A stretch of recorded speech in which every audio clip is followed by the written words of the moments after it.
Gavana wa Kaunti ya Masaku mwandu Wavinya Ndeti Niwathuthya Amwaitu ala mena Wendi wa Kulika Utetini Methiwe Meyumbanitye Kuukitia Mwanya wo Nthini wa Kiwanza kicha Uteti na Kila Kyusuite Aume ainene musini wa Ilovi Nthini wa umbano umwe wa kunenanisia utongoi wa aka Wavinya niwawetakana aka aingile mbetani ya Ulika ni maendeye na kuisila maumo maingi Kiwanzani cha Uteti na kila aingi ni Aume.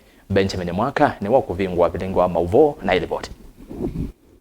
Gavana wa Kaunti ya Masaku mwandu Wavinya Ndeti Niwathuthya Amwaitu ala mena mea makuthimandia hitanuni Uteti malike Kiwanzani ki Meyumbanitye Kuukitia mwana wo kwa viti wonthe aiweta Kiwanza ki Kyusuite na kithitwe kwa miaka kauta kilungwa ni Aume kwenana na Wavinya nikana ti Kenya vena thina uoka indi ni Afrika nzima. Inene komanoni yemwe vamusini Ilovi Gavana Wavinya wa Ndeti norumililia kana isavali iyo Uteti kwa mundu mukathi ila isi ati okwisila maotao na kisomo miakani ya oyumitukia Amwaitu ingi ni makunite matambia kauta nthini wa kwiyaka ki Uteti. Never apologize for being a powerful woman. Each time a woman stands up for herself, she stands up for all women. Embrace confidence wherever you go.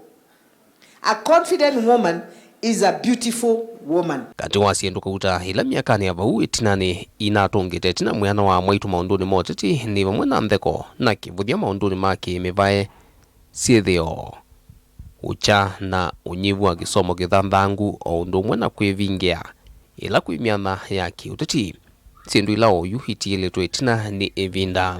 The major constraints that create disparities that put us in the periphery of participating in public affairs. Top in the list are the gender-based stereotypes, cultural factors, what I've just been talking about, poverty, inadequate education, as well as inadequate exposure.